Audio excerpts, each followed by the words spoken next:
To our channel and आज जो हम टॉपिक डिस्कस करने जा रहे हैं उस टेक्स्ट का नाम है सिद्ध सिद्धांत पद्धति, जो कि हमारे यूजीसी नेट योगा के सिलेबस में 2019 अपडेट में इसे ऐड किया गया है। तो आइए देखते हैं सिद्ध सिद्धांत पद्धति के बारे में। इंट्रोडक्शन। जो इसका नाम है सिद्ध सिद्धांत पद्धति, उसका लिटरल मीनिंग जो है वो है हमारा पाथ ऑफ डॉक्ट्रिन्स ऑफ एडेप्ट्स, मतलब जो सिद्धों के सिद्धांत है उनका जो मार्ग बताता है वो सिद्ध सिद्धांत पद्धति है। इसके जो ऑथर है वो है हमारे गोरक्षनाथ जी, और ये 10th सेंचुरी का टेक्स्ट है और भक्ति आंदोलन जो हुआ था उसके पहले लिखा हुआ ये टेक्स्ट माना जाता है। इस टेक्स्ट में सिद्ध सिद्धांत पद्धति में 6 चैप्टर्स हैं जिनको उपदेश नाम से बताया गया है। जो हमारे सिलेबस के अकॉर्डिंग हमको 2nd and 5th चैप्टर पे ही ज़्यादा फोकस करना है, बाकी चैप्टर्स भी हम डिस्कस करेंगे बट इन ब्रीफ। और सिद्ध सिद्धांत पद्धति में टोटल 350 वर्सेस है और ये डील करता है नाथ फिलॉसफी और हठ योगा से। नेम्स ऑफ 6 चैप्टर्स, तो ये 6 जो चैप्टर्स हैं उनके नाम क्या हैं। First chapter is origin of पिंड और पिंड उत्पत्ति विचार। पिंड की उत्पत्ति का विचार कैसे हुआ, ओरिजिन कैसे हुआ, पिंड मतलब यहाँ पे है शरीर का। देन सेकेंड चैप्टर है थॉट्स ऑन ह्यूमन बॉडी, पिंड विचार। थर्ड इज बॉडी विजडम और पिंड संवित्ति। Fourth is substratum of body और पिंड आधार। फिफ्थ इज एसिमिलेशन ऑफ पिंडा विथ पाद और पिंड पाद संस्कारना। नंबर 6 इज कैरेक्टरिस्टिक्स ऑफ अवधूत योगी और अवधूत योगी लक्षणा। तो ये 6 चैप्टर जो है हम सिद्ध सिद्धांत पद्धति में अभी डिस्कस करने जा रहे हैं। चैप्टर नंबर 1, तो चैप्टर नंबर 1 जो है वो डील करता है फॉर्म्स ऑफ शक्ति, जिसको कुंडलिनी भी बताया गया है और ये 5 है। तो 5 कौन कौन सी है, निजरा, निजा, अपरा, परा, सूक्ष्म और कुंडलिनी। तो ये 6 जो है वो फॉर्म्स ऑफ शक्ति बताया गया है और इन्हीं की फिर क्वालिटीज़ बताई गई। हर एक शक्ति की 5 क्वालिटी है। जैसे निजा की जो है नित्यता, निरंजता, निस्पंदिता, निराभसता और निरुत्थानता, ये निजा की क्वालिटीज़ है। फिर अपरा की क्वालिटी क्या क्या है हमारी, स्फुरता, स्फुटता, स्फरता, स्फोटता और स्फूर्तिता, जिसको हम इंग्लिश में देख सकते हैं। तो इंग्लिश के टर्म्स जो हैं उसके फ्लैशिंग, ब्लूमिंग, एक्सपेंशन, बर्स्टिंग, ट्रिमेंडलसनेस। तो ये अपरा के फीचर्स या क्वालिटीज़ हैं। फिर परा की है बीइंग, अस्तिता, अननोएबिलिटी, अप्रेमिता, नॉन डिफरेंशिएबिलिटी, अभिन्नता, इन्फिनिटी, अनंतता, अनमैनिफेस्ट एबिलिटी, अव्यक्तता। थर्ड इज सुषमा। तो सुषमा की क्वालिटीज़ क्या बताई गई है, इंडिविजिबिलिटी मतलब निरशनता, एवर कंटिन्यूटी निरंतरता, स्टिलनेस निश्चलता, फर्मनेस निश्चयता, पर्टिकुलरिटी निर्विकल्पता। देन जो लास्ट हमारी कुंडलिनी है, जो 5th शक्ति है, उसकी प्रॉपर्टीज़ है होलनेस यानी कि पूर्णता, रिफ्लेक्टिविटी यानी कि प्रतिबिंबता, माइटनेस प्रबलता, एसेंडिंग प्रचोलता, ससेप्टिबिलिटी प्रत्यक्ष मुखता। तो ये 5 जो है ये हमारी शक्ति है और उसकी ये 5 क्वालिटीज़ हैं। नेक्स्ट यहाँ पे डिस्कस किया गया 5 देव, जिसको नाम दिया गया अधिष्ट देवा, और ये आद्य पिंड माने गए हैं, जहाँ पे इन 5 देवों की 5 क्वालिटीज़ बताई गई हैं। जैसे कि ऊपर 5 शक्तियों की 5 क्वालिटीज़ थी, वैसे यहाँ 5 देवों की भी 5 क्वालिटीज़ बताई गई हैं। तो वो 5 देव कौन कौन से हैं, अपरमपद, परमपद, शून्य, निरंजना और परमात्मा, ये हमारे 5 देव हैं। और अब इनकी क्वालिटीज़ देख लेते हैं। अपरमपद, जिसे कॉजलेस भी कहा गया है, तो उसकी जो प्रॉपर्टीज़ है वो है स्पॉटलेसनेस, अकल्पता, मैचलेसनेस, अनुपमता, लिमिटलेस, अपरमत्व, फॉर्मलेस, अनुरत्व, अनबॉर्ननेस, अनुध्यत्व। ये 5 अपरमपद की क्वालिटीज़ है। परमपद की क्वालिटीज़ क्या है, पार्टलेसनेस निष्कल, सब्टलनेस सूक्ष्मतर, इमूवेबलनेस अचल, इन्यूमरेबिलिटी असंख्य और सपोर्टलेसनेस अनाधार। थर्ड इज शून्य। शून्य जो देव हैं उनकी प्रॉपर्टीज़ है डिसॉल्वेबिलिटी लीनता, कंप्लीटनेस पूर्णता, सुप्रामेंटल उन्मनी, फिकलनेस लोलता और स्विनिंग। मतलब कि मूर्छा। नेक्स्ट जो हमारे फोर्थ देव हैं वो है निरंजना। तो उनकी जो प्रॉपर्टीज़ हैं वो है ट्रूथफुलनेस, सत्यत्व, स्पॉन्टेनियस, सहजतम, वननेस, समरसत्वम, अलर्टनेस, सावधानत्वम और ऑल परवेसिवनेस मतलब सर्वगत्वम मतलब सब जगह जा सकने वाला। जो लास्ट हमारे देव हैं वो हैं परमात्मा।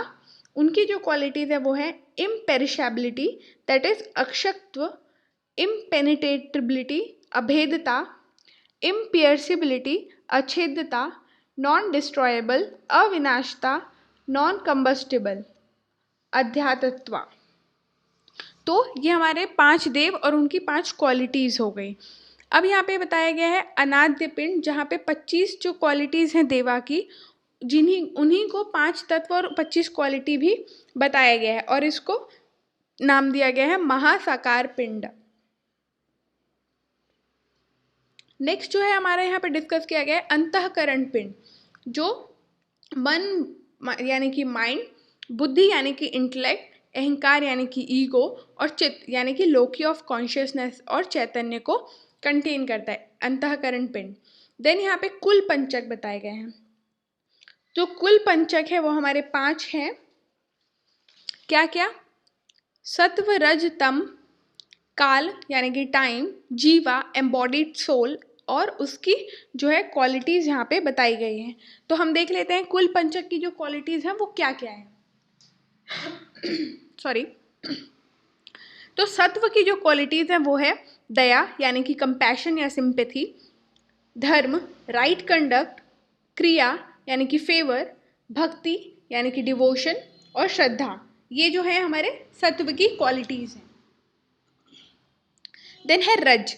तो रज की जो क्वालिटीज़ है वो क्या है? दान, चैरिटी, भोग, इंजॉयमेंट, श्रृंगार, ऑर्नामेंटेशन, वस्तु ग्रहण यानी कि एप्रोप्रिएशन एंड स्वार्थ ग्रहण, सेल्फिश कलेक्शन। तो ये जो है हमारे रज की क्वालिटीज है। तम की क्वालिटीज़ क्या है? विवाद, डिस्प्यूट, शोक, सौरो, कलह, क्वारल और स्ट्राइफ, बंध यानी कि बॉन्डेज एंड वचन यानी कि चीटिंग और डिसेप्शन। देन फोर्थ कुल पंचक इज काल, काल और टाइम, कलना और काउंटिंग, कल्पना और इमेजिनेशन, भ्रांति और डिल्यूशन, प्रमाद और केयरलेसनेस, अनर्थ और वर्थलेसनेस और misfortune we can say.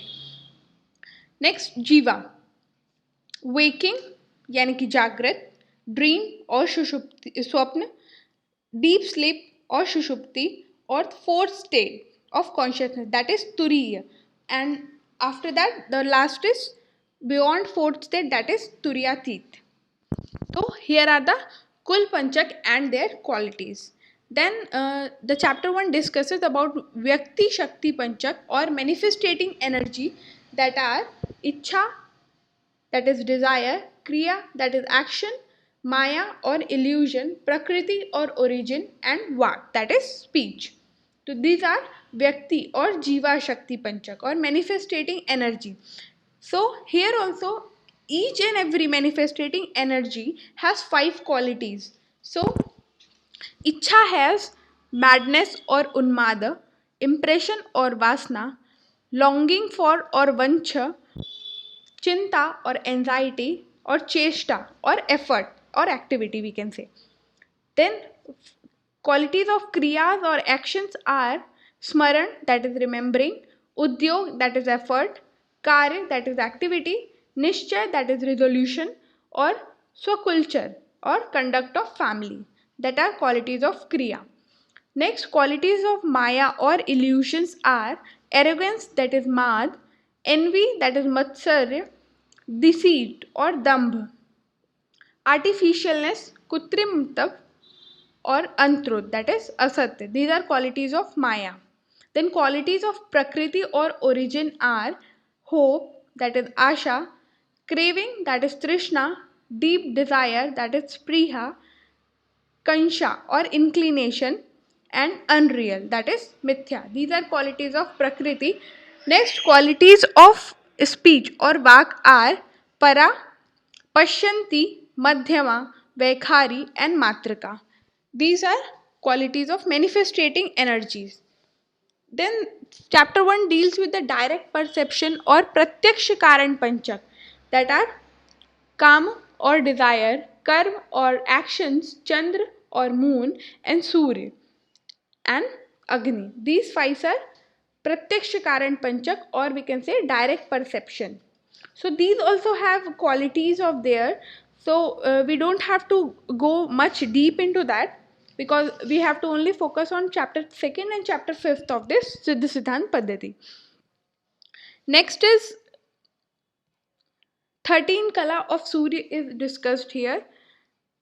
Then 11 kala of Agni are discussed here. 10 nadis, that is Ida, Pingla, Shushumna, Saraswati, that is in throat, Pusha in left eye, Alambusha in right eye, Gandhari in left ear, Hastjiva in right ear, Kuhu in anus, Sankhini in generative organ or reproductive organ, or remaining in the skin pores.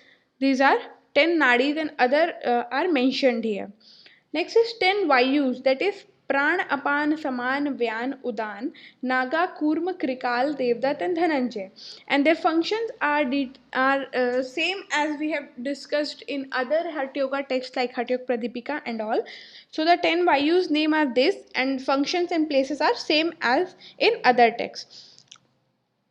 Chapter 1 also deals with the concept of conception and embryo development in detail, and it has mentioned that there are 360 bones, 3.5 crore hairs or skin pores in human body, and fluid, that is 4000 grams of fluid present in human body, that is also known as Satfal Mansa in chapter 1. So these are the briefs of chapter 1. So we will discuss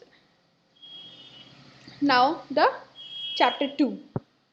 So chapter 2, we have to discuss about 9 chakras, 16 adharas, 3 aim or lakshya, vyom panchak, and ashtanga yoga.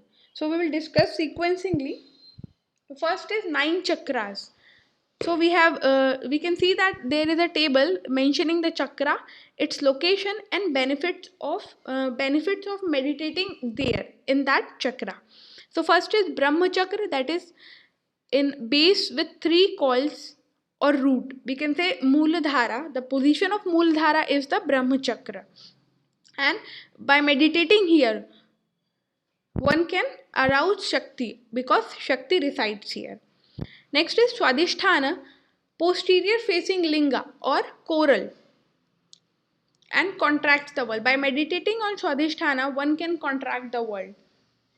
Third is Nabhi chakra, that is 5 coiled, dazzling like crores of rising sun. उसमें इतनी चमक है जैसे करोड़ों जो सूर्य हैं उनकी उतनी चमक इस नाभि चक्र में है, ऐसा यहाँ पे बताया गया है. Then by meditating on that bestow all सिद्धीज, मतलब यहाँ पे जो ध्यान करने से, यहाँ मेडिटेट करने से उस व्यक्ति को, उस साधक को जो है सारी सिद्धियाँ प्राप्त हो जाती हैं. नेक्स्ट इज हृदय, दैट इज 8 पेटल्ड फेसिंग हंस कला श्री शक्ति, जो एक हंस कला शक्ति है उसका फॉर्म है. ये 8 पेटल लोटस है, और यहाँ पे जो ध्यान लगाने से जो है इंद्रियां कंट्रोल में आ जाती हैं. नेक्स्ट इज कंठा, that is throat. So this chakra is 4 finger wide, and by meditating on this chakra, one can bestow accomplishment of anahat. जो अनाहत की accomplishment है वो यहाँ पे उसको मिल जाती है. नेक्स्ट इज तालु और palate chakra, base of the tongue. Location जो है इसकी बेस ऑफ द टंग या फिर रूट ऑफ टंग जो हम बोलते हैं, और इसका जो शेप है वो शंख की तरह है, कॉन्च की तरह है. और इस यहाँ पे ध्यान करने से जो है वो नेक्टर जो फ्लो होता है, वो अमृत की जो धारा है, वो इंसान जो है उसको प्रिवेंट कर सकता है डिस्ट्रॉय होने से. और तालु या पैलेट चक्रा पे ध्यान करने से चित्त जो है वो डिसॉल्व हो जाता है. नेक्स्ट इज भ्रू और अजना, थम शेप फ्लेम ऑफ लैम्प, जो एक अंगुष्ठ मात्र जो ज्योति स्वरूप माना गया है इसको, अजना चक्र को.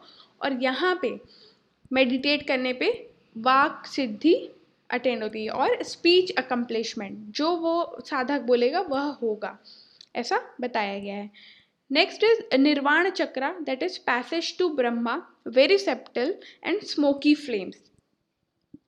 And one by meditating here one can bestow Jalandhar seat and ब्रह्मरंध्र.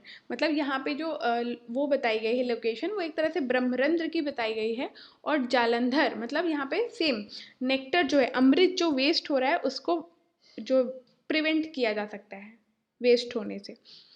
Last is Akash chakra, that is 16 petal lotus facing upwards, that is परम शून्य और पूर्णागिरी. और यहाँ पे ध्यान करने से हर एक इच्छा, हर एक डिज़ायर्स का जो है वो अकम्प्लिशमेंट हो जाता है, उसकी पूर्ति हो जाती है. ऐसा सिद्ध सिद्धांत पद्धति में बताया गया है.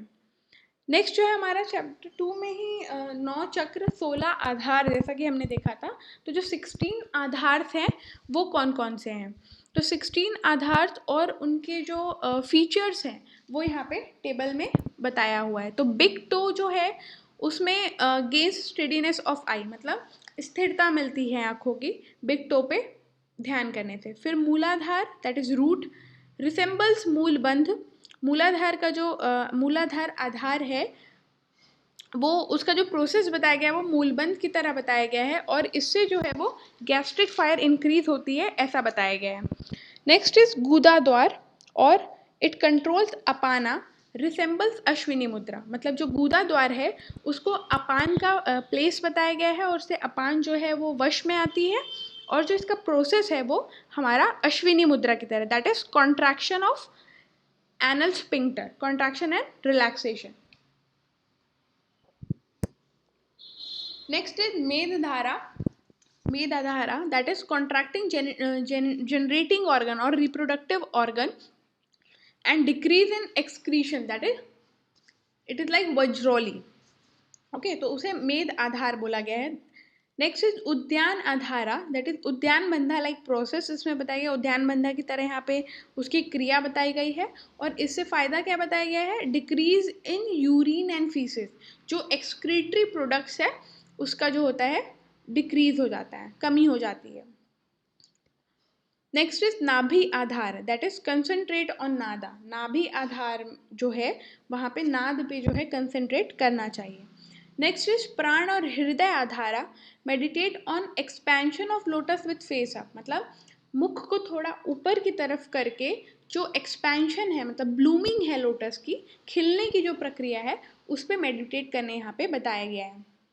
नेक्स्ट इज कंठा और थ्रोट आधारा. Its process is like Jalandhar बंद एंड वायु of Ida and Pingala got stabilize. मतलब जो इडा और पिंगला की वायु है, प्राण का फ्लो है, वो स्टेबलाइज हो जाता है कंठ आधार पे ध्यान करने से. नेक्स्ट इज घंटिका और यूविला, we can say in scientific terms it is called uvula और घंटिका. तो यहाँ पे जो है आधार, इस आधार पे ध्यान करने से क्या होता है, ये खेचरी की तरह रिसेंबल करती है और यहाँ पे अमृत की प्राप्ति होती है. और फिक्स टिप ऑफ टंग, मतलब जो टिप ऑफ टंग है उसकी फिक्सिंग होती है. खेचरी में कैसा होता है कि जो हमारा अपर जो रीजन है, नेजल रीजन, वहाँ के जो गैपिंग्स है या जिसे हम साइनसिस कह सकते हैं, वहाँ पे हमको अपनी टंग को ले जाना रहता है, जिससे बिंदु की जो है हम उसको प्रिवेंट करते हैं गिरने से नीचे. तो सेम प्रोसेस यहाँ पे घंटिका और युवुला आधार के लिए बताया गया है. नेक्स्ट इज तलवा आधार.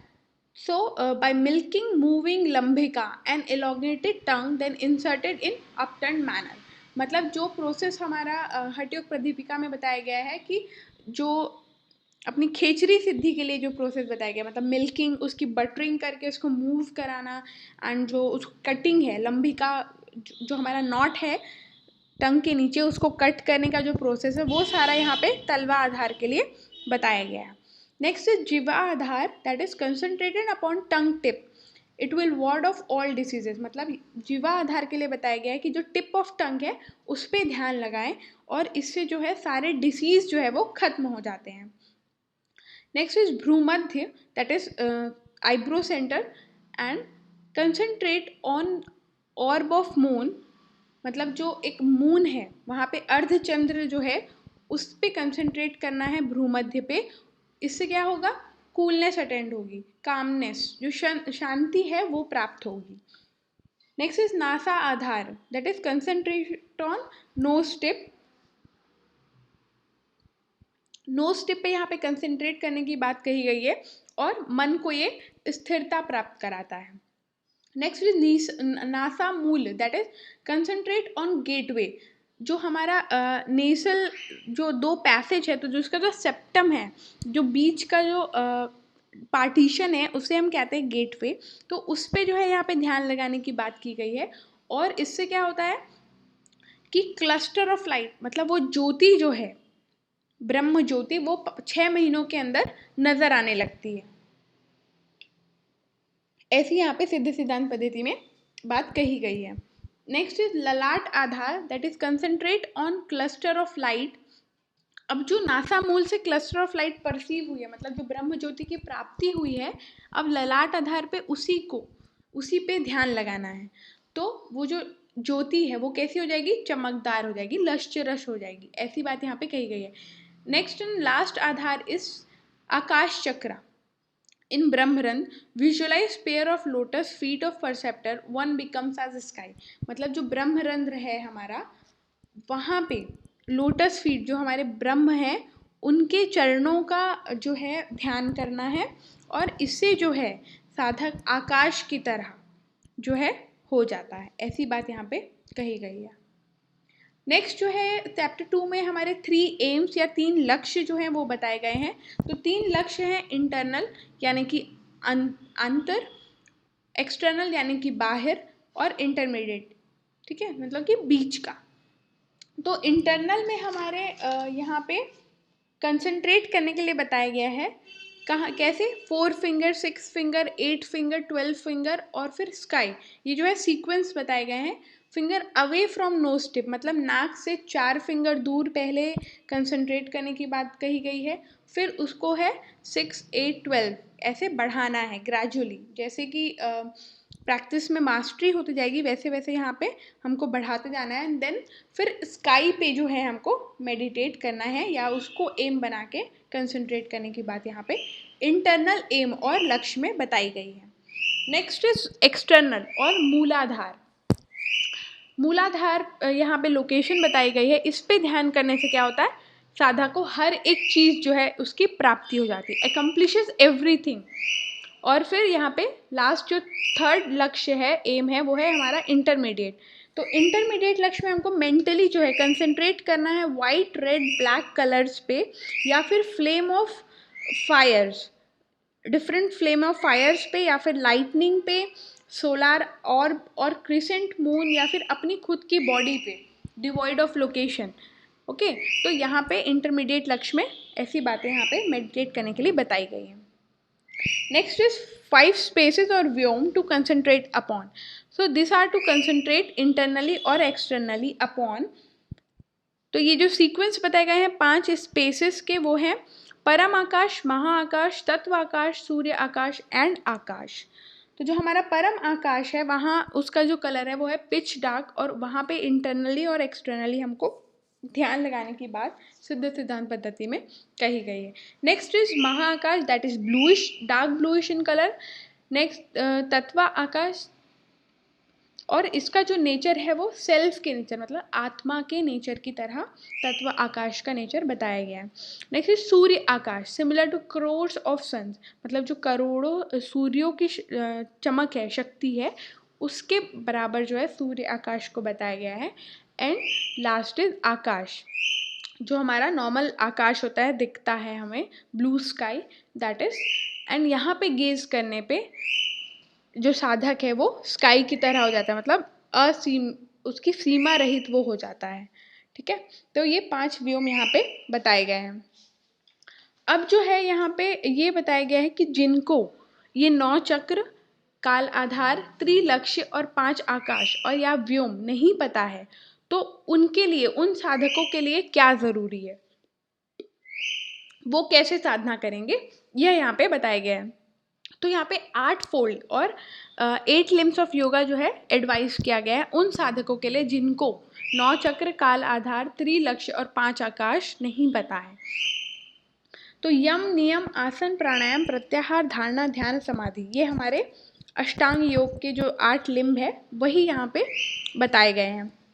तो यम जो है हमारा वो है restrained over all sense organs. यम जो है हमारा रिस्ट्रेन करना है, कैसे, सारी इंद्रियों को वश में करना है। और कैसे होगा ये, इसको यम में क्या क्या बताया गया है, conquest over food, sleep, cold, वाता एंड हीट, इन सब पे कॉन्क्वेस्ट मतलब कंट्रोल रखना है। नेक्स्ट इज हम नियम। नियम that is regulation of functioning of mind. Functioning of mind को जो है हमको रेगुलेट करना है।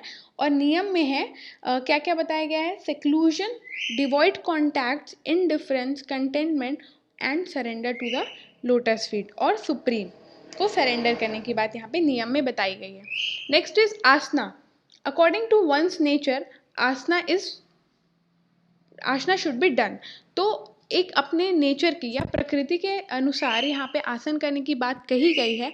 और सिद्ध सिद्धांत पद्धति में सिर्फ 3 आसनों का वर्णन है, वो है SSP, सिद्ध सिद्धांत पद्धति हमको याद रखना है। और इसी से ये ट्रिक है कि सिद्ध सिद्धांत पद्धति SSP, तो यही आसन के नाम है, सिद्ध, स्वास्तिक और पद्मासन। And one must study there attentively. और यहाँ पे क्या कहा गया है कि एक को मतलब साधक को वहाँ पे स्थिर, बिल्कुल ध्यानपूर्वक स्थिर होना है इन आसनों में। Next is pranayama, that is study of प्राणा, प्राण को वश में करना या प्राण को कंट्रोल करना। तो यहाँ पे 4 तरह के प्राणायाम बताए गए हैं, वो हैं पूरक, रेचक, कुंभक एंड संघटकरण, दैट इज केवला, और it is also known as union of prana and apana. तो यहाँ पे 4 तरह के प्राणायाम डिस्कस किए गए। नेक्स्ट इज प्रत्याहार, that is withdrawal of waves of consciousness.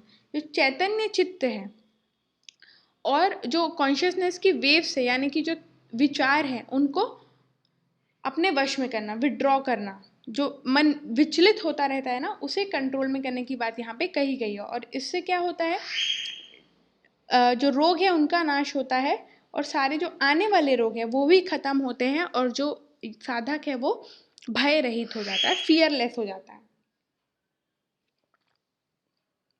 Next is ध्याना, that is absolute non duality, मतलब अब यहाँ पे द्वैतवाद जो है वो खत्म हो जाता है। और entire existence gazed with equanimity, मतलब जो एग्जिस्टेंस है वो अब एकदम स्थिर अवस्था में यह जान जाता है कि मैं ही ब्रह्म हूँ, और उस पर जो है उसका ध्यान स्थिर हो जाता है। नेक्स्ट इज धारणा, that is holding internally and externally the same thing, the nature of one's own form, मतलब यहाँ पे जो है आत्मा अपने स्वरूप में आ जाता है। इंटरनली और एक्सटर्नली जो है, जो चित्त है वो एक ही चीज़ पे चलने लगता है, ठीक है, स्वरूप में स्थित हो जाता है। और चित्त की जो वृत्तियाँ, जैसे पतंजलि योग सूत्र में बताया कि चित्त वृत्ति निरोध, तो वही, और आत्मा जो अपने स्वरूप में स्थित है, मतलब सारी वृत्तियों और क्लेशों का जब नाश हो जाएगा और स्वरूप में जब आत्मा स्थित हो जाएगी, तब वही जो स्थिति यहाँ पे बताई गई है। And what ever mental modification arises merge in it formless and remain steady, मतलब जो सारे अब वृत्तियाँ जो उठेंगी भी, तो उस ब्रह्म में, उस निराकार में वो लीन हो जाएंगी, और जो साधक है वो बिल्कुल स्थिर होगा। नेक्स्ट इज समाधि, unity of entire existence, state of with heldness, effortlessness and spontaneity, मतलब जो अब यूनियन या फिर जो एक ही कारण है, उसकी जो स्थिति है उसे समाधि कहा गया, जहाँ पे आत्मा और परमात्मा जो है वो एक हो जा रहे हैं, और सारे जो एफर्ट है वो ख़त्म हो जा रहे हैं, और ये जो है ऐसा जो एकीकरण है, इस एक ही भाव है, स्थिति है, वो स्पॉन्टेनियस है, मतलब अपने आप होने की स्थिति में पहुंच चुका है। नेक्स्ट अब यहाँ पे चैप्टर 3 हमारा आ जाता है, जो कि है पिंड संवत्ति और बॉडी विजडम। तो यहाँ पे योगी किसे कहा गया है, तो योगी वो है that is let's see possessor of body's wisdom and who knows entire existence resides in the body, मतलब जो बॉडी का विजडम है, पिंड संवत्ति है, उसको जानने वाला, और जिसको यह पता है कि जो सारा ब्रह्मांड है, सारी चीज़ें हैं, उसके शरीर के अंदर है, वह जानने वाला कौन है, योगी। यहाँ पे बॉडी विजडम या फिर थर्ड चैप्टर में बताया गया है।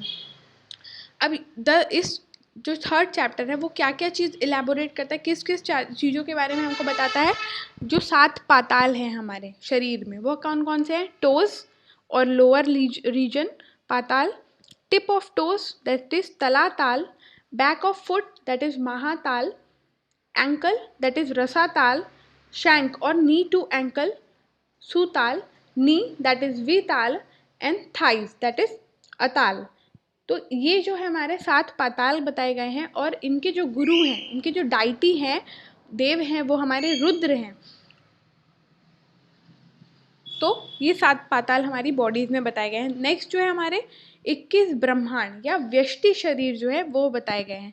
तो व्यष्टि शरीर में क्या क्या बताया गया है, गुहा और anus that is Bhulok, generative organ that is Bhuvahlok, navel that is Swahlok. तो ये जो 3 हैं उनके देव जो हैं वो इंद्र हैं, ठीक है।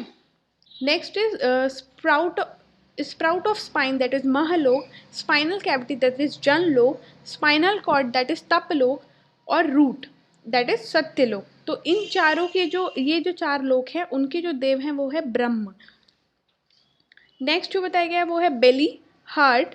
बेली के विष्णु लोक है, बेली जो है वो विष्णु लोक है, हार्ट जो है वो रुद्र लोक है, चेस्ट जो है वो ईश्वर लोक है, रूट ऑफ थ्रोट जो है वो सदाशिव है, mid throat is the region of Shiva और ओपनिंग पैलेट जो है वो शिवलोक है, और जो रूट ऑफ टंग है वो भैरव लोक है, और जो रूट ऑफ टंग के अंदर जो एरिया है मतलब फैरिंग्स एंड लैरिंग्स वाला वो महासिद्ध लोक है। देन फोरहेड इज अनादि लोक।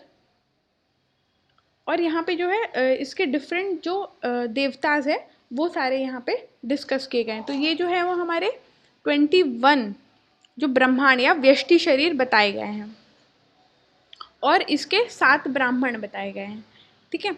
Next is 7 oceans. तो 7 ओशियंस हमारे हैं Kshar Samudra that is urine, लाल दैट इज क्षीर समुद्र, कफ दैट इज दधि समुद्र, मेद दैट इज धृति समुद्र, वसा और चर्बी दैट इज मधु समुद्र, रक्त और शशि समुद्र एंड शुक्र और वीर दैट इज अमृत समुद्र।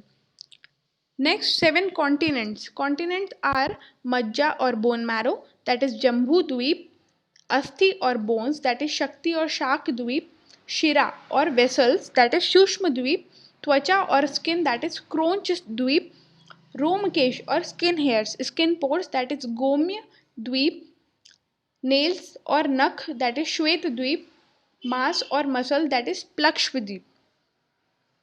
नेक्स्ट इज 9 खंड और ब्रह्मांड की तरह। जो ब्रह्म के स्थान है वह यहाँ पे खंड के नाम से बताया गया है और यथास्थान ध्यान करने से ब्रह्मा का यहाँ पे साक्षात्कार होता है, ऐसा यहाँ पे बताया गया है।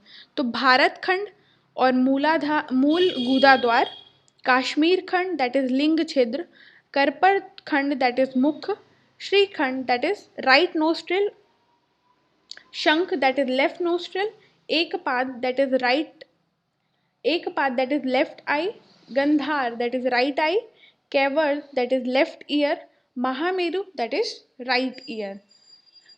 नेक्स्ट इज 8 माउंटेन्स और 8 पर्वतास।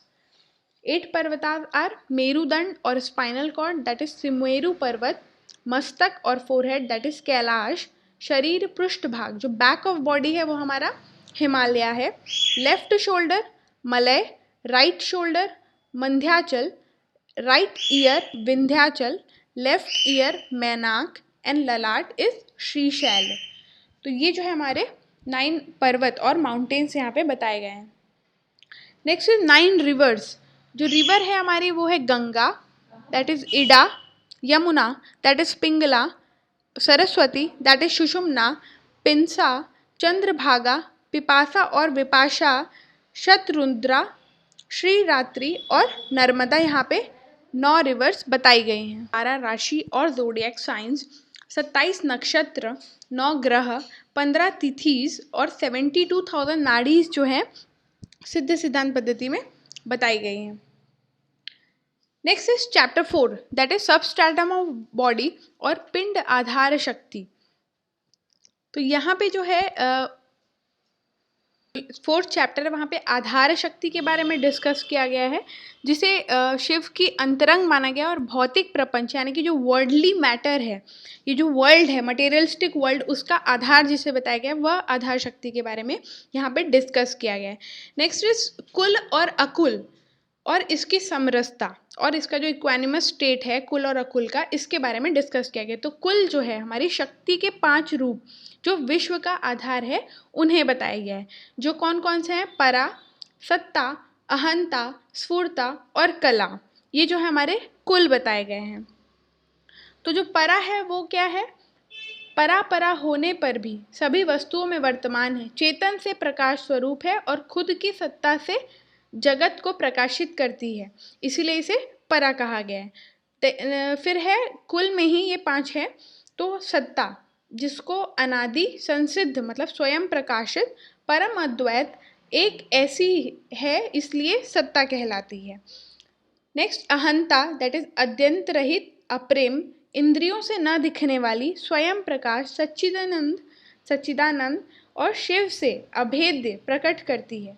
यह जो शक्ति है वो हमारी पराविद्या और अहंता कहलाती है। अहंता को ही पराविद्या के नाम से भी जाना जाता है। नेक्स्ट इज स्फूर्ता और चलाने मतलब जो चलायमान है। स्फूर्ता के रूप में इंद्रिय मन आदि है, मतलब जो इंद्रिय और मन का जो स्वरूप है वो शक्ति का ही स्फूर्ता स्वरूप है, ऐसा यहाँ पे बताया गया है। और अनुभव मात्र से बोध्य है, सिर्फ ये एक्सपीरियंसेस जो है उनसे ही ये ज्ञात है। और अद्वैत अवस्था शो करती है, मतलब अद्वैत की जो अवस्था है वह यह बताती है स्फूर्ता।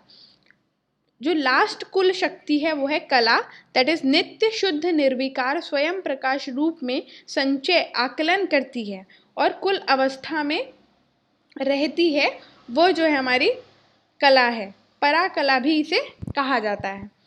तो ये थे हमारे 5 जो कुल हैं, मतलब जो शक्ति के 5 स्वरूप है जो विश्व का आधार है जिन्हें कुल कहा गया है, वह ये 5 है, परा, सत्ता, अहंता, स्फूर्ता और कला।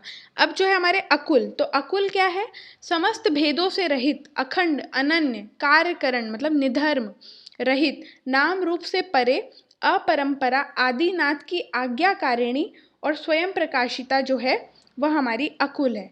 और शिव ही सब में है, ऐसा ये अकुल जो शक्ति है वह जानी जाती है। तथा समष्टि काल में निजा शक्ति कर्मयुक्त होकर परा, अपरा, सूक्ष्म आदि अवस्था को धारण करती है। यह शिव की ही आकृति है। ठीक है, तो ये जो है हमारी अकुल है। अब इनकी जो एक अवस्था है, यहाँ पे कुल को जो है हमारा द्वैतवाद भी माना गया है, द्वैत भी माना गया है, और अकुल को अद्वैत भी माना गया है।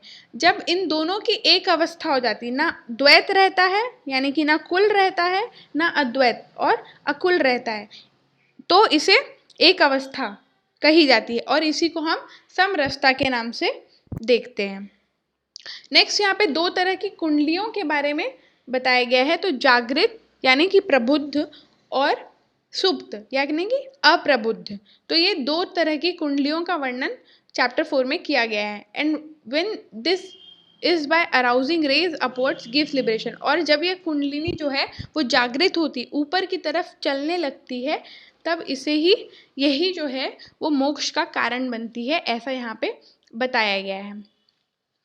नेक्स्ट, अब इस कुंडलिनी को जो है हमको 2 बेसिस पे इसको कैटेगराइज किया गया है। तो लोकेशन और उसके फॉर्म में, मतलब सब्टल या ग्रॉस, स्थूल या सूक्ष्म, और उसकी जो जगह है उसके आधार पे 3 तरह का इसे बताया गया है। दे आर ऊर्ध्व और रेजिंग अपवर्ड, जो ऊपर की तरफ बढ़ती है, मध्य और मिडिल, और अध मतलब कि जो निचली है, मतलब नीचे के भाग में है, लोअर वन जो है वो। यहाँ पे 3 जो है इसके प्रकार बताए गए हैं, और ये तीनों मिल के जो है वो त्रिविध कहलाते हैं। नेक्स्ट इज चैप्टर 5 और असिमिलेशन ऑफ पिंड और पिंड पदों की एकता। तो here it is advise that one has to make efforts for union of Shiva and Shakti. मतलब यहाँ पे कहा गया है कि हर एक इंसान को, हर एक मनुष्य को शिव और शक्ति के यूनियन के लिए, मतलब एक करने के लिए, उनके ज्ञात के लिए प्रयास करना चाहिए।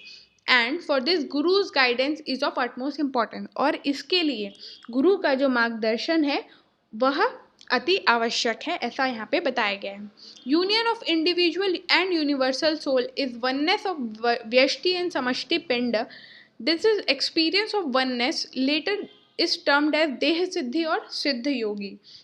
मतलब जो आत्मा और परमात्मा का मिलन है, या व्यष्टि मतलब जो बाधक है, और समष्टि मतलब जो ये पृथ्वी वाला तत्व हमारा जो शरीर है उसका एकपन जो हो जाता है, एका जो हो जाता है, वह क्या कहलाता है? उस वननेस को हम कहते हैं देह सिद्धि, या फिर जिस साधक का यह हो जाता है उसे सिद्ध योगी भी कहा गया है।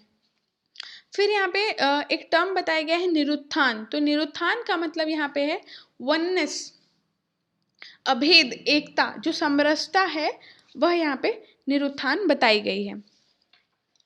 Next important topic discussed here is yogis वेशभूषा और ड्रेसिंग सेंस ऑफ योगी। तो योगी का जो ड्रेसिंग सेंस है वो चैप्टर 5 में हमारा बताया गया है। तो यहाँ पे बताया गया गले हाथ में शंख, कान में मुद्रा और इयररिंग्स, रोम केश कभी नहीं कटवाना, मतलब जो हेयर्स हैं, बॉडीली हेयर्स हैं, उसको कभी रिमूव नहीं करवाना है। अमृत क्रिया यानी कि अमृत का पान करना है। प्राणायाम, आसन, इसका जो है अभ्यास करना है। और जो आसन या प्राणायाम से जो स्वेट और जो पसीना उत्पन्न होगा उसका शरीर में लेप करना है। उस साधक को एकांतवास में गुरु के अनुसार रहना है। संध्या वंदन जप करना है, निर्मल चित्त से करना है, और भैरव भूमि ज्ञान और विधिपूर्वक पूजा करना उसका कर्तव्य बताया गया है। फिर कहा गया है शंखनाद यानी कि कॉन्च ब्लोइंग, उसको करना चाहिए।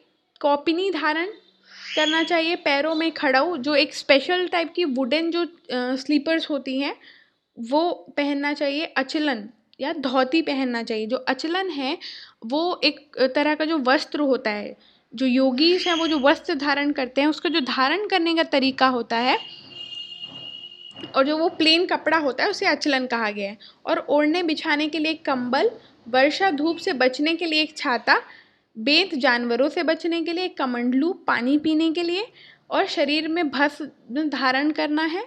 मस्तक में त्रिपुंड, जो जैसा कि हम शिव जी का जो 3 जो हमारा लकीर का जो टीका होता है एक तरह का, उसे त्रिपुंड कहा जाता है, उसका तिलक होना चाहिए। और सदा गुरु चरणों का ध्यान और प्रणाम करके साधन में दृढ़ उस साधक को रहना चाहिए। और इससे यह जो इसका जो इम्पोर्टेंस बताया गया है वो ये बताया गया है कि इससे जो है अष्ट सिद्धि की प्राप्ति होती है योगी को। नेक्स्ट जो यहाँ पे बताया गया always be in attire to let know the world the importance of sannyasa, renunciation, dressing style. मतलब जो वेश धारण है उसको क्यों महत्व दिया गया, ताकि संसारिक जो प्राणी है उसको संन्यास वेश धारण का महत्व जो है वो ज्ञात हो जाए। उसके अलावा यहाँ पे कुछ टर्म्स बताए गए हैं। निकृष्ट, जिसका मतलब है लोक में जीने की क्रिया हेतु किया जाने वाला सेवा, की जाने वाली सेवा को निकृष्ट कहा गया। उत्कृष्ट किसे कहा गया? पुण्य के हेतु के लिए, मतलब पुण्य को प्राप्त करने के लिए जो काम किए जाते, जैसे दान आदि जो किए जाते हैं पुण्य को प्राप्त करने के लिए, उसे उत्कृष्ट कहा गया है। और स्वधर्म किसे कहा गया है? कि भगवत प्राप्ति के लिए जो कर्म इच्छा त्याग जो है फलों का, उसको विशिष्ट कर्म से करने वाला योग का जो मार्ग है उसे स्वधर्म कहा गया है। और इसे ही शिव द्वारा सबसे बेस्ट पाथ, मतलब उच्च श्रेणी का श्रेष्ठ मार्ग बताया गया है।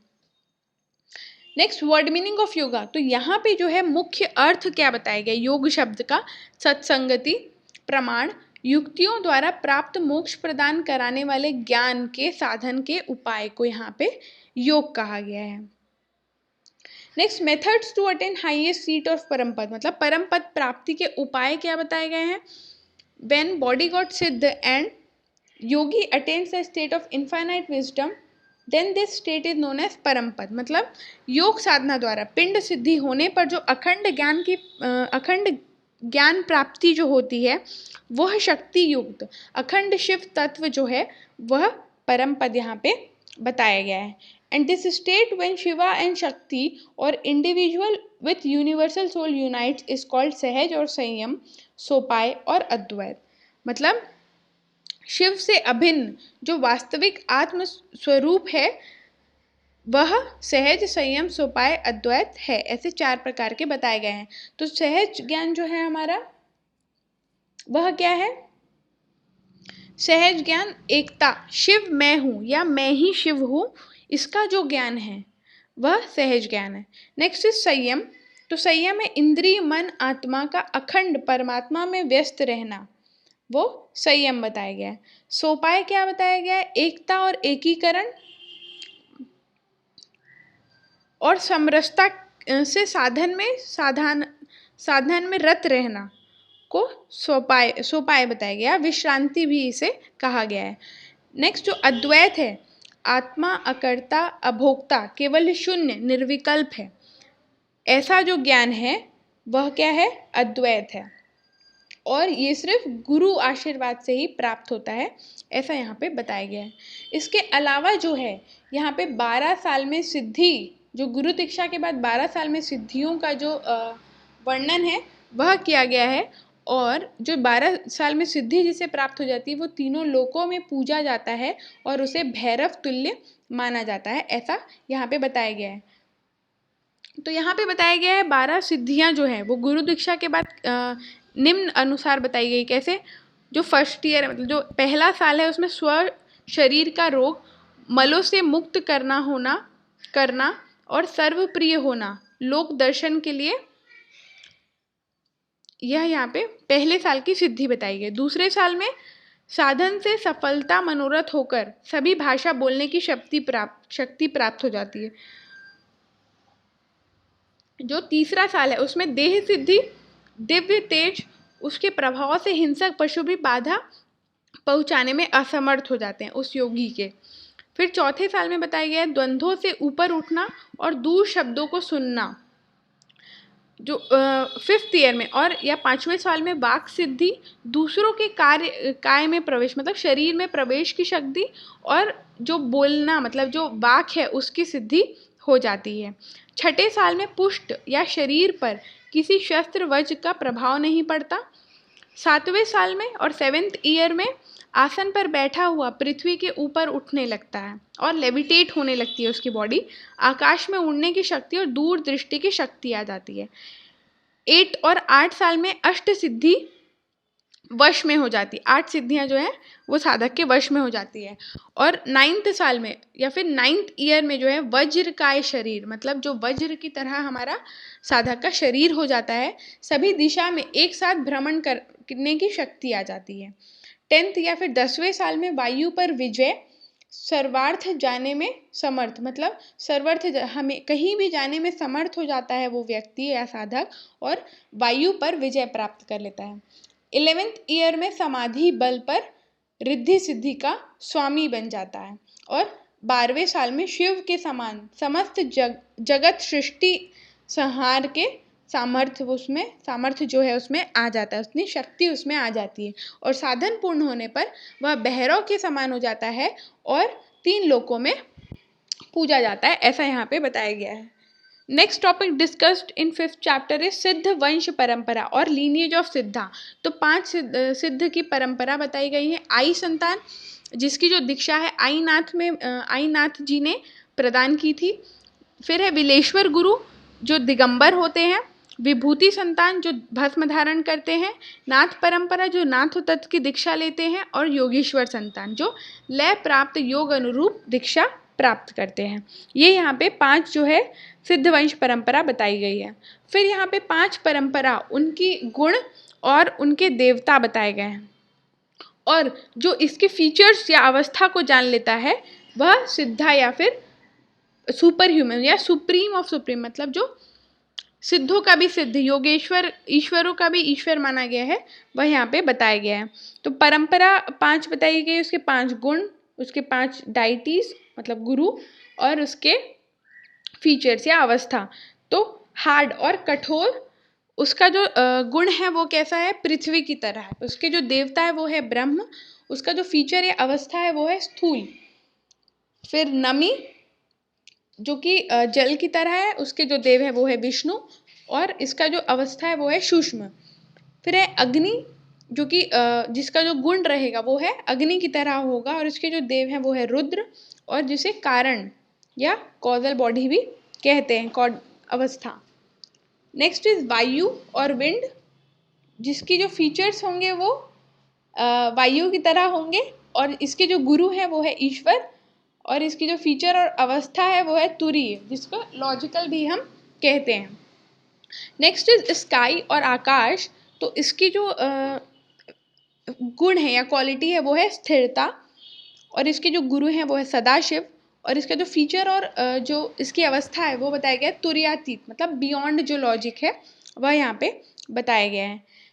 नेक्स्ट जो है इस चैप्टर में क्या क्या डिस्कस किया गया है, रिस्पॉन्सिबिलिटी ऑफ योगी, या फिर योगी का कर्तव्य जो है वो क्या है, साधन मोक्ष गुरु की सेवा करते हुए सावधानी के साथ महासिद्ध परम तत्व हो जाना और आत्मज्ञानी बंधन मुक्त हो जाना, क्रम पूर्वक योग अभ्यास करना, वैरागी हो जाना, जगत निरासक्ति, आहार नियंत्रित आहार लेना, मौन धारण करना, विशेष कर्मों का आचरण करना, व्यर्थ श्रम न करना, उपवास करना, मंदिर जाना, भक्ति करना, आश्रम नियम पालन करना, 6 दर्शन, मुंडन, केश रोम का धारण करना, मंत्र जप तप ध्यान आदि का पालन करना, यज्ञ याग विशेष तीर्थ, यह सब करना, और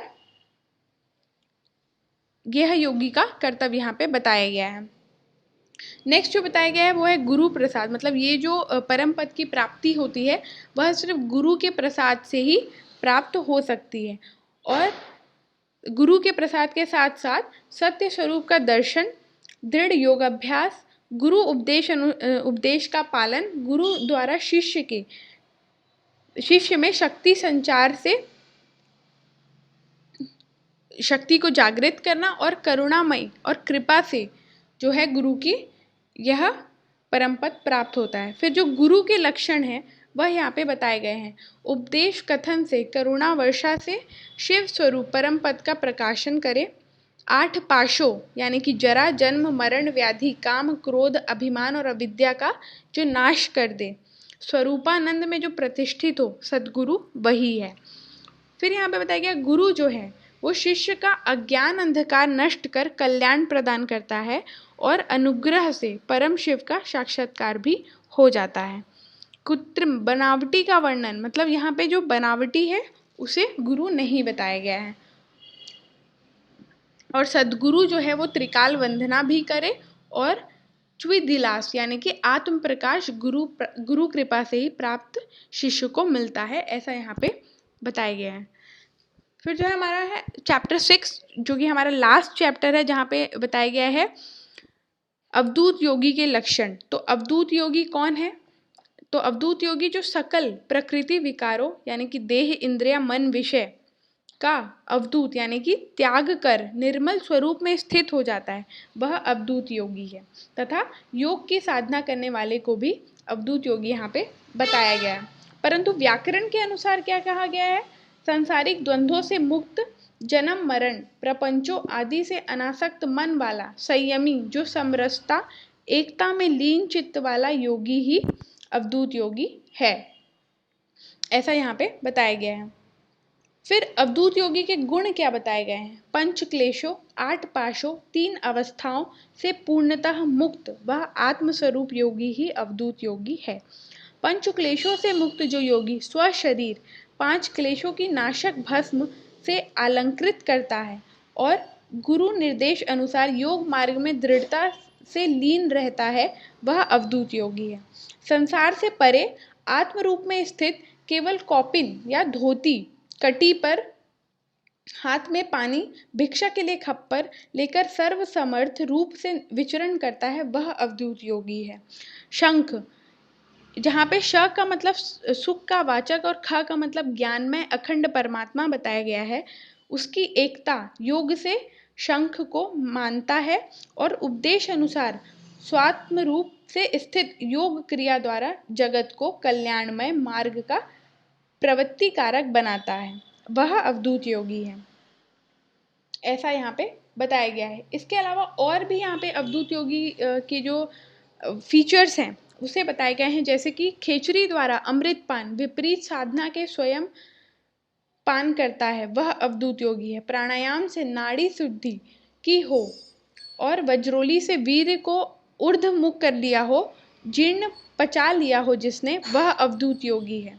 ऐसा यहाँ पे अवधूत योगी को बताया गया है। फिर स्टेट ऑफ दैट योगी मतलब उस अवधूत योगी की दशा कैसी है, तो सच्चिदानंद में स्थित मैं परमात्मा हूँ, परमात्मा मैं हूँ ऐसा भाव जिसमें हो, चर अचर जगत प्रकाशक स्थिर अपनी ज्योति से परम प्रकाश का अनुभव जो करता हो, देश काल परिस्थिति के अनुसार भोगी त्यागी राजा पिशाच या दिगंबर योगी सदाचार संपन्न गुरु का व्यवहार जो करता हो, नित्य प्रकाश शुद्ध आत्मस्वरूप सभी दर्शनों का स्वरूप आत्म अनुभव जो करता हो, वह योगी की दशा यहाँ पे बताई गई है।